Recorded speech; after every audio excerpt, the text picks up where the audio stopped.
appreciation for the mothers working in the BPO industry, especially ang mga single moms. Okay.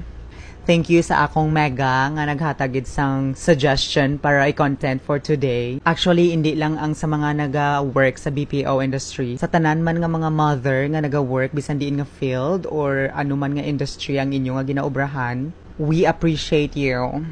Sa tanan nga iloy, dako gid ang akon nga respeto sa inyo. Balaan taman nga hindi basta-basta ang inyo nga pressure sa work, kag ang mga shifting schedules nyo. Pero despite of everything, ginapadayon ninyo ang inyo nga pagpaninguha para hatagan sang maayo nga buwas damlag ang inyo nga mga kabataan.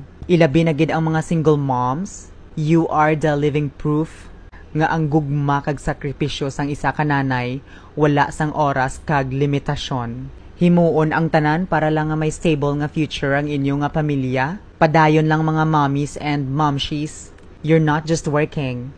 You're a real life superheroes. Superwoman.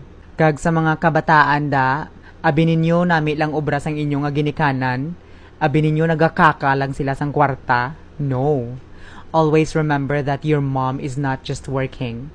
They're also sacrificing their energy, their time, even their own comfort just to give you a better life. Maybe hindi nyo sila makaupod kay panggabi ang ilang nga schedule or kapoy sila sa adlaw. Pero every time nga maglakat na sila pagkadto sa ila o lubrahan, every time nga mag-overtime sila para ina sa inyo. So love your mom deeply, respect her always, and make them feel nga worth it man ang ginahimo nila para sa inyo.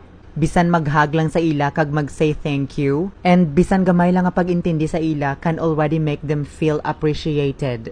Kabalo ka mo nga your mom is your first hero, kay sila na ang nagbunag sa inyo pagwa diri sa kalibutan. So mga hage, treasure your mom while you still have the chance. Okay?